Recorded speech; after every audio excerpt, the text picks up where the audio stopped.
Hello, dear students. Today we are going to start a new lesson, that is lesson number 10.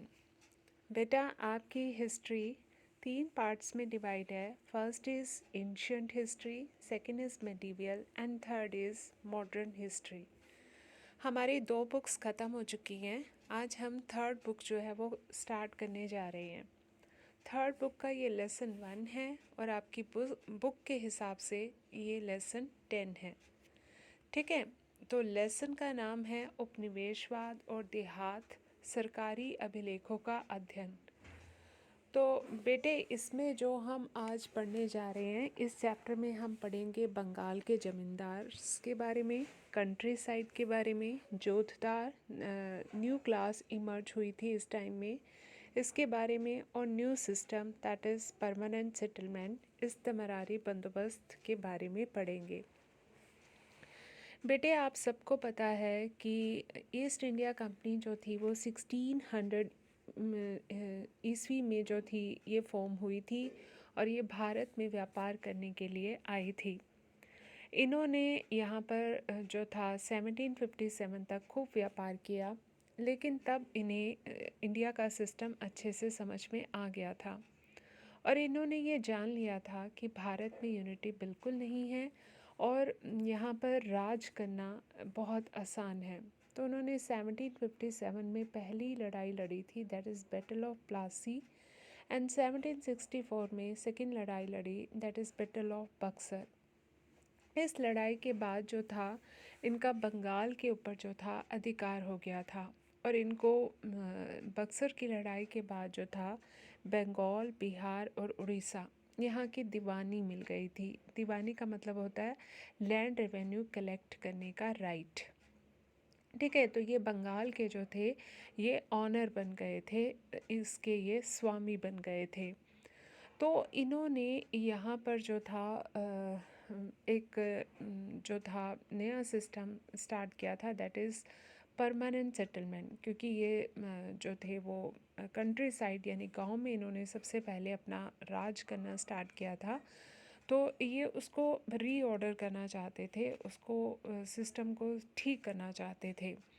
तो इन्होंने start किया था land revenue collect करने का. तो ये एक टैक्स सिस्टम था, यानी भूमि कर इकट्ठा करने का तरीका था, जिसे लॉर्ड कॉर्नवालिस ने 1793 में जो था ये इंट्रोड्यूस किया था. इसमें क्या होता था, इसमें लैंड रेवेन्यू की जो राशि थी वो फिक्स होती थी और इसे कौन पे करता था, इसे ज़मींदार पे करता था. और वो ये पैसा किससे कलेक्ट करता था, वो पीजेंट से, यानी बंगाल के जो पीजेंट्स थे उनसे कलेक्ट करता था और फिर उसको उसमें से अपना शेयर रखकर बाकी जो था वो ईस्ट इंडिया कंपनी को जो था वो दे देता था. तो इस सिस्टम को जो है वो हम जो है उसको हम परमानेंट सेटलमेंट कहते हैं. और अगर वो ये चुका नहीं पाता था कंपनी को, तो उसकी प्रॉपर्टी को नीलाम कर दिया जाता था, यानी ऑक्शन कर दिया जाता था. ठीक है, तो ये सब आज हम इस टॉपिक में पढ़ने वाले हैं, इस पार्ट 1 में पढ़ेंगे. तो सबसे पहले हम 1793 से पहले की बंगाल की कंडीशन के बारे में जान लेते हैं कि बंगाल में के जो विलेजेस थे, कंट्री साइड थे, वहाँ पे ज़मींदार्स की क्या सिचुएशन थी और ऐसा क्या हुआ था कि अंग्रेज़ों को ये परमानेंट सेटलमेंट जो था वो इंट्रोड्यूस करना पड़ा था. ठीक है, तो हम देखते हैं कि सबसे पहले जो कॉलोनियल रूल था, यानी जो अंग्रेज़ों का शासन था, वो बंगाल में इस्टेब्लिश हुआ था. ईस्ट इंडिया कंपनी व्यापार के लिए बंगाल में आई थी सबसे पहले. तो इन्होंने सबसे पहले जो रूरल सोसाइटी था उसको रीअरेंज करने का डिसीज़न लिया था. यहाँ पर उन्होंने ये लैंड रेवेन्यू कलेक्ट करने का न्यू सिस्टम जो था वो इंट्रोड्यूस करने का प्रयास किया था. तो ये जो परमानेंट सिस्टम था, यानी लैंड रेवेन्यू सिस्टम था, इसको इंट्रोड्यूस करने से पहले गांव की क्या सिचुएशन थी. क्या था कि बेटा 1770 में बंगाल के विलेजेस में एक क्राइसिस चल रहा था. वहाँ पर एक फैमिन पड़ रहे थे, ड्राउट्स पड़ रहे थे, तो वहाँ पर ज़मीन में से कुछ प्रोडक्शन हो ही नहीं रहा था। तो वहाँ पर जो थे ना विलेजर्स, कल्टीवेटर्स जो थे वो बहुत ज़्यादा गरीब थे, क्योंकि कुछ प्रोडक्शन ही नहीं हो रहा था। तो उनको ये कुछ प्रॉब्लम्स जो थी वो वहाँ पर आ रही थी। और वहाँ पर ना उस टाइम लैंड रेवेन्यू कलेक्ट करने का जो था वो 1 ईयर सिस्टम था, यानी कि 1 साल ज़मीन को जो थी ऑक्शन किया जाता था 1 साल के लिए। और जो सबसे ज़्यादा बीड्स लगाता था यानी बोली लगाता था, उसको वो ज़मीन दे दी जाती थी। तो जो ज़मींदार थे उस टाइम भी, जो ज़मींदार थे उनको ज़मीनें सिर्फ़ 1 साल के लिए मिलती थी। तो वो ज़मींदार 1 साल के बाद उनको पता था कि पता नहीं ज़मीन मिलेगी या नहीं मिलेगी, तो वो उसको फर्टाइल बनाने की कोई कोशिश भी नहीं करते थे। और साथ में ईस्ट इंडिया कंपनी को हर साल लैंड रेवेन्यू कलेक्ट करने के लिए जो था अपने ऑफिसर्स या जो कर्मचारी थे वो उनको भेजना पड़ता था। तो जिसके कारण ईस्ट इंडिया कंपनी के लिए भी जो थी ये बहुत मतलब एक बेकार सिस्टम था। तो वो इस सिस्टम को जो था वो ठीक करना चाहते थे। तो उनको लगता था कि अधिकारी लोग जो ये थे ईस्ट इंडिया कंपनी के, वो ये सोचते थे कि अगर खेती, व्यापार और राज्य के जो संसाधन हैं अगर डेवलप हो जाएंगे, तो कृषि में इन्वेस्टमेंट भी हो जाएगा और साथ में जो है कंपनी की संपत्ति भी जो है वो फिक्स हो जाएगी। तो इसलिए जो था और साथ में अगर हम फॉरएवर जो है लैंड रेवेन्यू फ़िक्स कर देंगे, तो इससे एक ज़मींदार की एक क्लास भी बनेगी और छोटे किसान भी जो हैं वो जो हैं छोटे किसान भी उनके प्रति लॉयल हो जाएंगे और खेती में जो है वो सुधार भी होगा। तो इस सब के लिए जो था काफ़ी डिस्कशन हुई। अब यहाँ पर प्रॉब्लम ये आ गई थी कि ऐसा कौन सा व्यक्ति होगा जो कि राज्य को निर्धारित राजस्व जो है अदा करने का ठेका ले सकेंगे।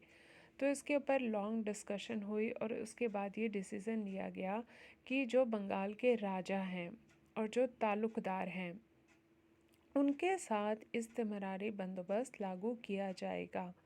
उन्हें जमींदार क्लास कहा जाएगा और उन्हें हमेशा के लिए एक फ़िक्स्ड अमाउंट जो है वो उनको पे करना होगा। ठीक है, अब यहाँ पर ये बात समझ लो अच्छे से कि जो ज़मींदार थे वो लैंडलॉर्ड्स नहीं थे, यानी वो भूमि के स्वामी नहीं थे, बल्कि वो तो ईस्ट इंडिया कंपनी की तरफ से जो था वो कलेक्ट कर रहे थे भू राजस्व यानी लैंड रेवेन्यू। तो वो तो जस्ट एक कलेक्टर्स थे। ठीक है, वो तो एक जस्ट लाइक समझ लो ईस्ट इंडिया कंपनी के नौकर थे, है ना। तो वो कोई भूस्वामी नहीं थे। तो कई जमींदारों के नीचे बहुत सारे गांव आते थे, तो किसी किसी के अंडर जो थे 400 तक गांव आते थे। ठीक है, और जमींदार जो थे वो एक फ़िक्स्ड अमाउंट जो था वो लैंड रेवेन्यू का फ़िक्स कर दिया गया था और उस फिक्स्ड अमाउंट को जो था ये पीजेंट से कलेक्ट करते थे, उसमें से अपना शेयर रखते थे और बाकी जो थे वो कंपनी को दे देते थे। और अगर अगर वो ये कंपनी को किसी वजह से लैंड रेवेन्यू जमा नहीं करवा पाते थे, तो उनकी खुद की प्रॉपर्टी को जो था ऑक्शन कर दिया जाता था। अब यहाँ पर क्वेश्चन उठता है कि जमींदार जो थे वो भुगतान क्यों नहीं कर पाते थे। वाई जमींदार्स फेल टू पे द लैंड रेवेन्यू। देखो बेटे, कंपनी ने जो था जब स्टार्टिंग में लैंड रेवेन्यू सिस्टम इंट्रोड्यूस किया था, तो उस टाइम लैंड रेवेन्यू जो था वो काफ़ी ज़्यादा था। ठीक है, इसमें जो था लैंड रेवेन्यू काफ़ी ज़्यादा था, तो जिसकी वजह से पीजेंट्स जो थे वो दे ही नहीं पाए ज़मींदारों को। इसे एक उदाहरण से समझो, मान लो कि इनकम हो रही है 10,000 और पे करना पड़ रहा है आपको 20,000, तो बताओ फिर किसान कैसे दे पाते। तो शुरू शुरू में कंपनी ने जो था लैंड रेवेन्यू बहुत ज़्यादा रखा था, जिसकी वजह से, और जबकि कृषि की जो उपज जो बेच कर जो इनकम होती थी वो बिल्कुल भी बहुत कम थी। उस टाइम कृषि की जो थी कीमत ही कुछ नहीं थी। कुछ कीमत ही नहीं थी। तो जिसके कारण जो था ज़मींदार जो थे वो किसानों से ले ही नहीं पाते थे। सेकंड है कि राजस्व जो था वो फिक्स था, फसल अच्छी हो या ख़राब हो राजस्व ठीक समय पर देना ही पड़ता था। ठीक है, मान लो अब जैसे लैंड रेवेन्यू किसी गांव में 100 रुपये है, हर किसान से मतलब 100 रुपये कलेक्ट करना है। अब किसी का तो फसल बहुत अच्छी हुई वो तो पे कर देगा और किसी की अच्छी नहीं हुई, ख़राब फसल हुई तो वो कैसे पे करेगा। लेकिन ईस्ट इंडिया कंपनी ने ये कहा था कि फसल अच्छी हो या ख़राब हो उसे ठीक समय पर देना ज़रूरी था। तीसरा था सनसेट लॉ, सूर्यास्त विधि कानून। ये काफ़ी इम्पॉर्टेंट है, इसे ध्यान से कर लेना, ये 1 मार्क में पूछा जा सकता है। तो सनसेट लॉ क्या था कि इसके अनुसार निश्चित तारीख को सूरज अस्त होने से पहले पेमेंट करना ज़रूरी था। मान लो आपकी 31 दिसंबर डेट है लास्ट, ठीक है, 31 दिसंबर को शाम के 5 बजे तक आपको जो है लैंड रेवेन्यू पे करना पड़ेगा, और अगर आप पे नहीं कर पाओगे तो आपकी ज़मीन की ऑक्शन कर दी जाएगी। ठीक है। अब राजस्व इकट्ठा करते समय जमींदार का एक अधिकारी होता था जिसे अमला कहा जाता था। ये आपका वेरी शॉर्ट में बोर्ड में आया भी हुआ है क्वेश्चन, इसे अच्छे से समझ लो कि जमींदार का कौन सा अधिकारी था जो कि लैंड रेवेन्यू कलेक्ट करने में उसकी हेल्प करता था, तो उसको हम अमला कहते थे। ये गांव में आता था, लेकिन लैंड रेवेन्यू कलेक्ट करते समय बहुत सारी प्रॉब्लम्स आती थी। प्रॉब्लम्स कभी कभी ख़राब फसल और नीची कीमतों के कारण जो था किसान के लिए राजस्व की राशि चुका पाना बहुत कठिन हो जाता था। और कभी कभी किसान जो था वो डेलिबरेटली भी जो था वो डिले करता था, यानी जानबूझकर भुगतान में देरी करता था। और जो धनवान किसान थे उनको हम जोतदार कहेंगे, ये और मंडल जो थे वो जमींदार को परेशान देकर बहुत खुश होते थे। ऐसा नहीं है कि जमींदार उनके ऊपर अपनी ताकत का प्रयोग नहीं कर सकता था, वो इतना बेवकूफ़ भी नहीं था। लेकिन उस टाइम का जो जुडिशल सिस्टम था, जैसे आजकल जो है कानूनी प्रक्रिया जुडिशल सिस्टम बहुत स्लो है, बेकार है, तो ऐसे ही उस टाइम भी जो था जुडिशल सिस्टम बहुत स्लो था। तो अगर केस करते भी तो उसका जो रिज़ल्ट आते आते कई साल बीत जाने थे, इसलिए ऐसा वो कुछ नहीं कर पाते थे। तो 1798 में हमें बर्दवन ज़िले में पता चलता है कि 30,000 के करीब जो थे मामले पेंडिंग थे, जिनका कोई रिज़ल्ट नहीं निकला था। कोई पेमेंट को लेकर थे, कोई बिजनेस के ऊपर थे, तो नहीं निकला था। अब इसके बाद है कि how did the east India company control and regulate the zamindars. मैंने आपको पहले ही बताया कि ईस्ट इंडिया कंपनी से पहले जमींदार्स की पावर्स बहुत ज़्यादा हुआ करती थी। वो गांव में जो थे उनका कचहरी होती थी और वो डिसीज़न भी लिया करते थे।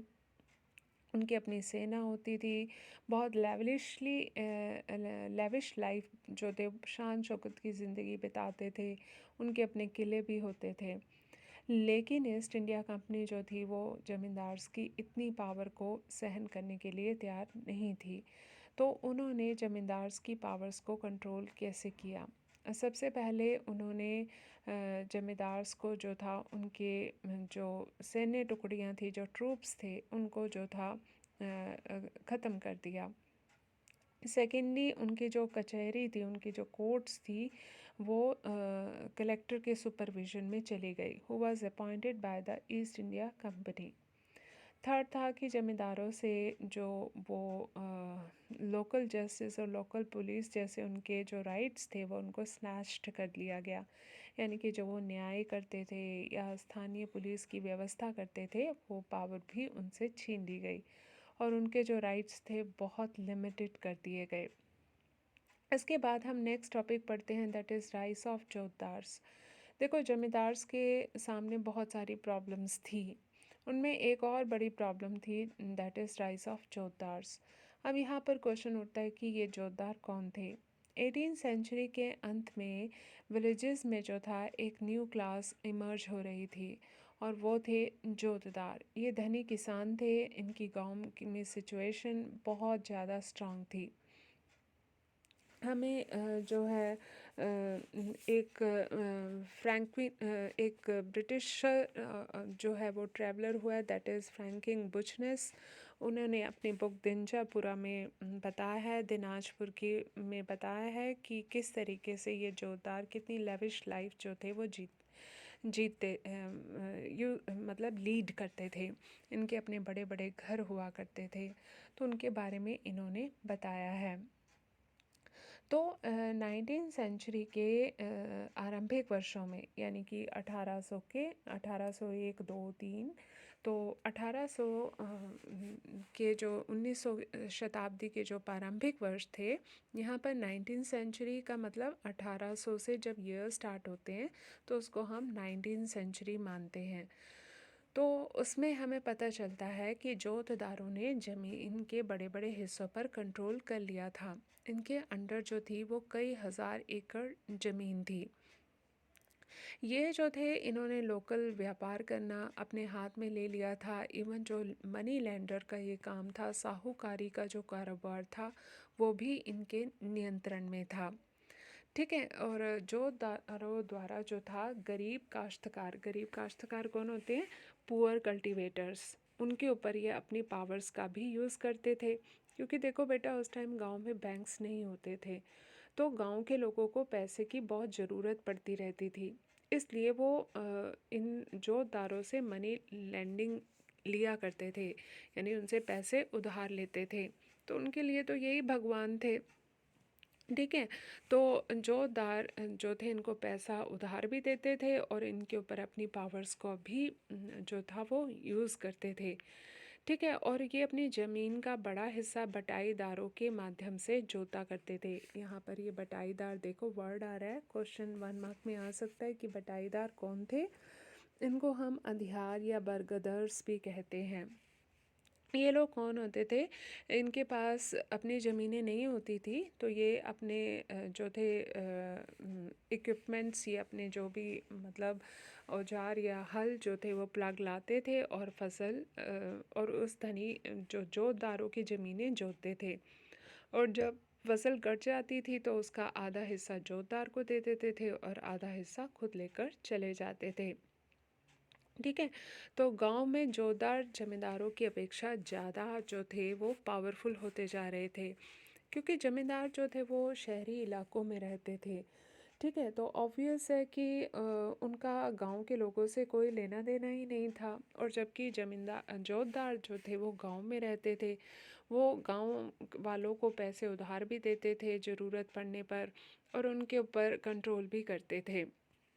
ठीक है। तो इसलिए ग्रामवासियों पर उनका कंट्रोल ज़मींदारों के कंपैरेटिवली जो था वो ज़्यादा था। तो वो गांव की जब लगान बढ़ाने की जो कोशिश होती थी ज़मींदार की, उसका वो विरोध भी करते थे। तो वो राइट्स को इकट्ठा कर लेते थे और उनको मोबिलाइज़ भी कर लेते थे, और उनको बोलते थे कि कोई ज़रूरत नहीं है लगान देने की, और बढ़े हुए लगान का वो विरोध करते थे। ठीक है। और जमींदारों को अपनी ड्यूटीज़ को करने से भी ये रोकते थे। ठीक है। और ये जो गांव के जो किसान होते थे, उनको ये अपने फेवर में कर लेते थे। ठीक है। ये क्योंकि ये तो चाहते थे कि ज़मींदार को किसान जो है वो टाइम पर लैंड रेवेन्यू पे ना कर पाए और उसकी ज़मीन ऑक्शन कर दी जाए, और फिर वो उसकी ज़मींदार जो जोतदार थे वो उसकी ज़मीनों को यानी ज़मींदार की ज़मीनों को खरीद लेते थे। ठीक है। इसके बाद हम यहाँ पर जोतदार को, ये जोरदार लिखा गया है, सॉरी, यहाँ पर जोतदार कर लेना। उत्तरी बंगाल में जोतदार सबसे शक्तिशाली थे। ठीक है। और इनको जो था कुछ जगह पर हवलदार भी कहते थे, पांटेदार भी कहते थे, मंडल भी कहते थे। इसके बाद अब हम देखते हैं नेक्स्ट टॉपिक कि जमींदार किस प्रकार से अपनी जमींदारी को नीलाम होने से बचाते थे। अब माना कि जमींदारों के सामने बहुत सारी प्रॉब्लम्स थी, लेकिन वो बिल्कुल बेवकूफ़ भी नहीं थे, वो भी बहुत चालाक थे। तो जब उनकी ज़मींदारी ऑक्शन के लिए जाने लगती थी तो वो हथकंडे अपनाकर अपनी ज़मींदारी को कैसे बचाते थे, अब हम ये पढ़ेंगे। तो सबसे पहले है फिक्टिशियस ऑक्शन, फर्जी बिक्री। ठीक है, इसमें क्या होता था कि ये एक ऐसी तरकीब थी, एक ऐसा मतलब उनका प्लान हुआ करता था जिसमें जमींदार अपनी जमींदारी प्रथा को बजा लेते थे।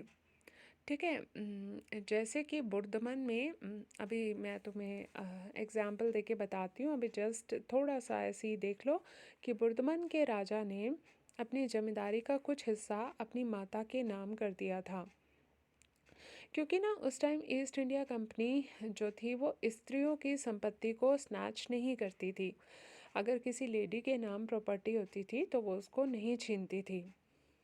ठीक है, तो इसलिए ज़मींदार बहुत चालाक होते थे और वो अपनी प्रॉपर्टी को ऑक्शन होने से पहले ही जो थे वो अपनी ज़मीन अपनी घर की लेडीज़ के नाम कर देते थे। और अगर अगर ज़मींदार की संपत्ति को नीलाम हो भी रही है तो वो अपने आदमियों से ऊंची बोली लगवाकर संपत्ति को खरीद लेते थे। ठीक है, आगे चलकर जब वो जिसने प्रॉपर्टी खरीदी वो राशि देने से इनकार कर देता था, तो जिसके कारण उस भू संपदा को दोबारा बेचना पड़ता था। और फिर बार बार बेचने से क्या होता था कि लास्ट में उसी जमींदार को उसकी प्रॉपर्टी वापस मिल जाती थी। जैसे फॉर एग्जांपल एक उदाहरण दे रही हूँ, जैसे कि मान लो एक एक व्यक्ति की प्रॉपर्टी 1 करोड़ की है। ठीक है, ऑक्शन लगाई गई, बीड लगाई गई, उसी के एजेंट उसी के बंदे जो थे वो बैठ गए। अब ऑक्शन तुम्हें पता है ना बोली कैसे लगाई जाती है कि एक व्यक्ति बोली स्टार्ट करता है, जैसे 10 लाख, 20 लाख, 30 लाख, तो वहाँ बहुत सारे लोग बैठे होते हैं तो वो बोली लगाते हैं, बीड्स लगाते हैं, जैसे 20 लाख, 40 लाख, 50 लाख, 80 लाख, 1 करोड़। मान लो 1 करोड़ के बाद जो है वो किसी ने बोली नहीं लगाई तो वो फिर प्रॉपर्टी उस 1 करोड़ लगाने वाले को दे दी जाएगी। तो ऐसे जब जमींदार की ज़मीन ऑक्शन की जाती थी ना, तो उसी के एजेंट बैठ जाते थे नकली ज़मींदार बन के और वो ऊंची ऊंची बोलियां लगाते थे। और फिर जब मान लो एक एजेंट ने उसकी 1 करोड़ लगाई, उसके बाद कोई ख़रीदने वाला नहीं है तो प्रॉपर्टी उसको दे दी। अब उसके उसके पास 1 करोड़ कहाँ थे, उसने पैसे 1 साल हो गया, 2 साल हो गए, उसने पैसे नहीं चुकाए, तो दोबारा से ऑक्शन कर दी गई। फिर से वही दूसरे एजेंट ने बोली लगा दी, वो भी नहीं दे पाया, फिर तीसरी बार, चौथी बार। तो ऐसे में फिर जो था कोई बोली लगाने वाला फिर रहता ही नहीं था, तो वो उस पुराने जमींदार को उसकी ज़मीन वापस चली जाती थी। ठीक है, तो ये उदाहरण अब हम देखते हैं बर्दमन में एक नीलामी की घटना। ये आप बेटे अच्छे से देख लो, 1797 की ये घटना है। बर्दमन में एक ऑक्शन की गई। यह एक सार्वजनिक घटना थी। बर्दमन के जो राजा थे यानी जो ज़मींदार थे, उनकी भू संपदा यानी उनके पास जितने भी महल थे, स्टेट्स थे, वो सब सोल्ड आउट होने थे। क्यों क्यों सोल्ड आउट होने थे? क्योंकि वो किसी वजह से जो था वो लैंड रेवेन्यू डिपॉजिट नहीं करवा पाए थे। 1793 में परमानेंट सेटलमेंट स्टार्ट हुआ था और 97 में वो जो थे भू राजस्व को चुका नहीं पाए, तो जिसके कारण उनकी सारी प्रॉपर्टी को जो था ऑक्शन कर दिया गया। ठीक है, अब ऑक्शन में बहुत सारे जमींदार आए और सबसे ऊंची बोली लगाने वाले को यानी जिसने सबसे ज़्यादा हाई बीड्स लगाए उसको उसकी ज़मीन बेच दी गई। लेकिन कलेक्टर को तुरंत ही सारे कार्यक्रम में एक अजीब पेच नज़र आया, यानी उसको ट्विस्ट नज़र आया। वो समझ गया कि ज़्यादातर खरीदार जो थे वो राजा के अपने ही नौकर या एजेंट थे, जिन्होंने राजा की ओर से ज़मीन को खरीदा था। नीलामी में 95% से अधिक फर्जी बिक्री हुई थी। ठीक है, तो इस तरीके से जो था ये यानी कि ये जितनी भी नीलामी हुई थी वो फिक्टिशियस थी, वो सारी नोटंकी हो रही थी। दूसरा क्या था कि जब कोई बाहरी व्यक्ति यानी कोई नया व्यक्ति नीलामी में अपनी ज़मीन खरीद लेता था, तो पुराने जमींदार के लठियाल लठियाल कौन होते हैं? जो लाठियाँ चलाते हैं, उसके जो गुंडे हैं, वो ही उस नए खरीदार को मार पीट कर भगा देते थे। और कई बार गांव के लोग ही जो थे बाहरी लोगों को ज़मीन में घुसने ही नहीं देते थे। यानी जो गांव की रैयत होती थी वो अपने ज़मींदार को, कई कई कई ज़मींदार बहुत अच्छे भी थे, तो गांव के लोग उन्हें बहुत पसंद करते थे। तो अगर उनके ज़मींदार की ज़मीन ऑक्शन कर दी गई तो गांव के लोग ही जो थे वो नए ज़मींदार को गांव में आने ही नहीं देते थे। और फिर वे ज़मीन जो थी पुराने ज़मींदार को ही मिल जाती थी। ठीक है बेटा, तो आज के लिए हम इतना ही पढ़ेंगे। आई होप आपको यहाँ तक अच्छे से समझ में आ गया होगा। थैंक यू बेटा, हैव ए नाइस डे।